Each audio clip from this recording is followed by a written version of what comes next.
Subscribe now and press the bell icon. Hello बच्चों, आज अपन बात करते हैं बेटा IUPAC के लेक्चर नंबर 6 की, जिसमें अपन सीखेंगे calculation of sigma and pi bond and lone pair की कैलकुलेशन करना। वैसे देखा जाए तो बेटा ये जो टॉपिक है आपका केमिकल बॉन्डिंग का है, इनऑर्गेनिक का, लेकिन जितनी अपन को इस चीज़ की रिक्वायरमेंट पड़ेगी सिग्मा पाई बॉन्ड की ऑर्गेनिक में, उतना ही अपन इसको यहाँ पर देखेंगे IUPAC में। तो सबसे पहले मान लो ये कोई ए एटम है और ये बी एटम है, इनके बीच में जो बॉन्ड बनता है बेटा उनको बोलते हैं सिग्मा।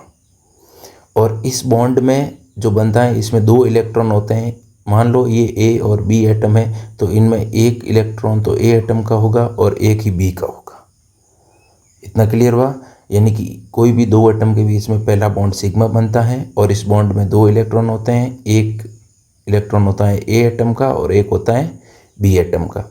अच्छा सर, अगर इनके बीच में 2 बॉन्ड हुए तो बेटा पहला बॉन्ड तो हमेशा सिग्मा ही बनता है, लेकिन जो दूसरा बॉन्ड बनता है इनको पाई बॉन्ड बोलते हैं।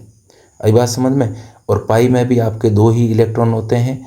एक इलेक्ट्रॉन होता है ए एटम का और एक ही होता है बी एटम का। सिग्मा बॉन्ड में भी ये 2 इलेक्ट्रॉन और पाई बॉन्ड में भी 2 इलेक्ट्रॉन। अब अपन बात करते हैं कि अगर सर ए और बी के बीच में 3 बॉन्ड हुए तो बेटा पहला बॉन्ड तो वही बात बोलूँगा मैं वापस, पहला बॉन्ड तो सिग्मा बनेगा और बाकी जितने भी है वो क्या बनेंगे? पाई बॉन्ड बनेंगे। यानी कि ये भी आपका पाई बॉन्ड हो गया और ये भी क्या हो गया बेटा? पाई बॉन्ड हो गया। यानी कि 1 सिग्मा और 2 पाई। अब अपन जो बात मैंने बोली है वो यहाँ पर रिटर्न कर दी है। किसी भी 2 एटम के बीच फर्स्ट बॉन्ड ऑलवेज सिग्मा बनता है। जैसे पहला बॉन्ड हमेशा बेटा क्या बनता है? सिग्मा बनता है। किसी भी 2 एटम के बिटवीन पहले सिग्मा बॉन्ड बनता है, देन पाई बॉन्ड बनता है। जो पहले है बेटा यहाँ पर देखो, पहले कौन सा बॉन्ड बन रहा है? सिग्मा बन रहा है, उसके बाद पाई बनता है। क्यों बनता है? इसका रीज़न बेटा अपन केमिकल बॉन्डिंग बनेंगे।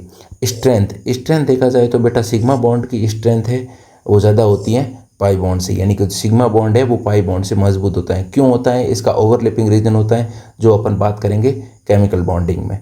देन आगे बढ़ते हैं। अब अपना क्वेश्चन है बेटा, find sigma and pi bond in following compound. जैसे अपना ए एग्जाम्पल है, ए एग्जाम्पल में ये जो कंडेंस स्ट्रक्चर दे रखी है ना, पहली बात तो इनको पूरी स्ट्रक्चर को फैला के लिखे खोल कर। तो इस स्ट्रक्चर को बेटा अपन लिखते हैं। तो देखो ये कार्बन हो गया, ये कार्बन हो गया, ये कार्बन हो गया और ये कार्बन हो गया। इसके बीच में 2 डबल बॉन्ड है, 2 डबल बॉन्ड। इसके बीच में 2 हाइड्रोजन है, इसके कार्बन के ऊपर हाइड्रोजन, इस कार्बन के ऊपर 1 हाइड्रोजन है, 1 हाइड्रोजन। इसके ऊपर 2 हाइड्रोजन है, 2 हाइड्रोजन, 2 हाइड्रोजन। इसके ऊपर 3 हाइड्रोजन है, 1 2 3 हाइड्रोजन। अब सिंपल सी बात है, गिन लो।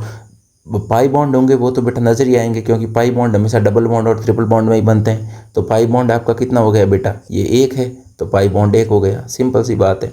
अब सिग्मा बॉन्ड गिन लेते हैं। 1 2 3 4 5 6 7 8 9 10 11।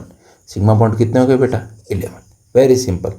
अब सेकेंड एग्जाम्पल को देखते हैं बेटा। सेकेंड एग्जाम्पल में क्या है? सेकेंड एग्जाम्पल में पहले अपन इसको वही बात है, कंडेंस फॉर्म को खोल के लिखते हैं। 2 ये कार्बन, ट्रिपल बॉन्ड, कार्बन, फिर कार्बन और फिर कार्बन, 4 कार्बन है। इससे ये 1 हाइड्रोजन जुड़ा हुआ है।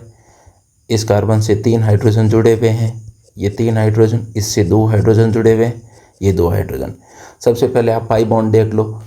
डबल बॉन्ड या ट्रिपल बॉन्ड में पाई बॉन्ड आसानी से मिल जाते हैं अपन को। तो एक ये पाई बॉन्ड कितने हुए? 2, तो ये 2 पाई बॉन्ड। अब सिग्मा बॉन्ड गिन लो। 1 एक ये 2, ये 2 तो पाई हो गए बेटा, पहला हमेशा सिग्मा बनता है ना। तो ये 2 3 4 5 6 7 8 9। तो पाई बॉन्ड कितने हो गए? सिग्मा बॉन्ड कितने हो गए बेटा? 9। क्लियर हुआ? अगर टोटल बॉन्ड पूछे तो बेटा 9 + 2 11 बॉन्ड। क्वेश्चन में कुछ भी पूछ सकता है ना भाई। अच्छा, ये जो तीसरा दे रखा है बेटा एग्जाम्पल, इसमें देखते हैं कि कितना सिग्मा और कितना पाई है। सबसे पहले सिंपल है, आप पाई गिन लो। तो पाई बेटा दिख रहे हैं जैसे 1 2 3 और 4। पाई कितने हो गए बेटा?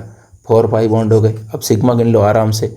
अब आपको पता है, मैंने पिछले लेक्चर में बता चुका हूँ, जो कॉर्नर होते हैं ये कार्बन को रिप्रेजेंट करते हैं और इनके बीच में जो ये लाइन होती है ये बॉन्ड होता है। तो आप गिनो 1 2 3 4 5 बॉन्ड तो ये हो गए। 6 7 8 9 10 11 12 और एक ये 13 14 15। टोटल कितने बॉन्ड हो गए बेटा सिग्मा बॉन्ड? 15।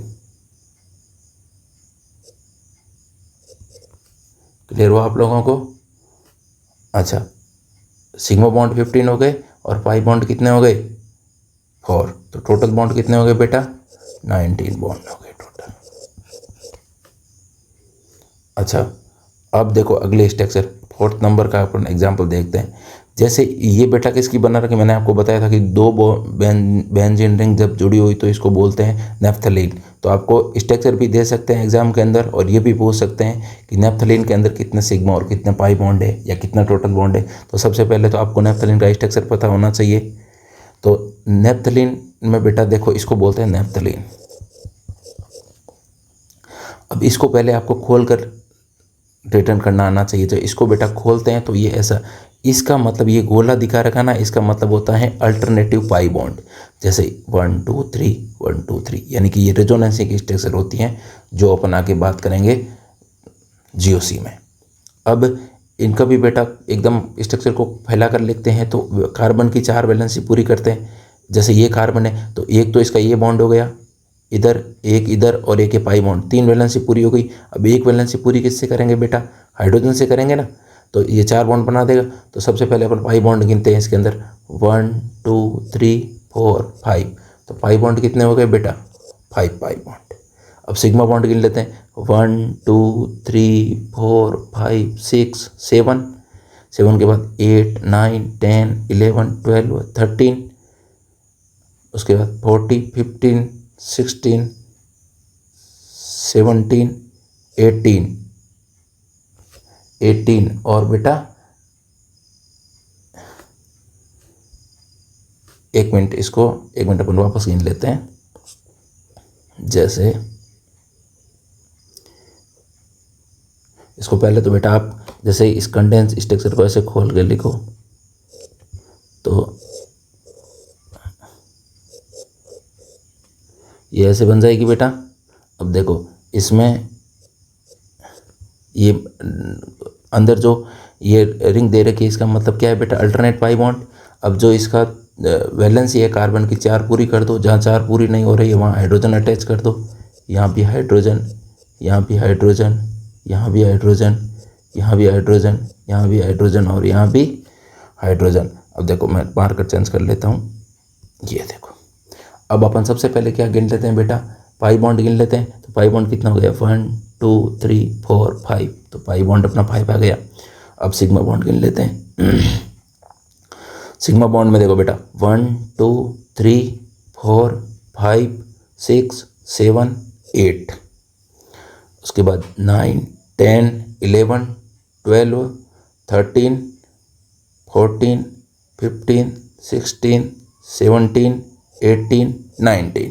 सिग्मा बॉन्ड कितने हो गए? 19। कैलकुलेशन में बेटा आपको बिल्कुल ध्यान रखनी है। आई बात समझ में? बिल्कुल सिंपल। सबसे पहले पाई गिना करो क्योंकि पाई जनरली किसी स्ट्रक्चर में कम होते हैं सिग्मा की तुलना में जनरली। अब अपन बेटा लोन पेयर काउंटिंग निकालने से पहले एक इम्पोर्टेंट चीज़ पढ़ते हैं इनऑर्गेनिक केमिस्ट्री की, जो आपको पीरियोडिक टेबल में पढ़ाते हैं।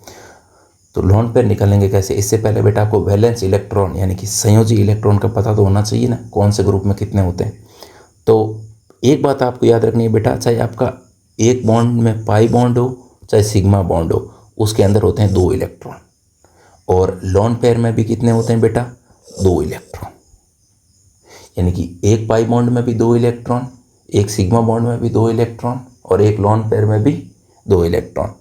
अब बेटा मैं जब पीरियोडिक टेबल बताऊंगा तो उसके अंदर बताऊंगा कि टोटल 18 ग्रुप हैं। तो अपन मेन जो अपने काम पड़ेगा ऑर्गेनिक में वो 13 14 15 16 17 और 18 ग्रुप का पड़ेगा।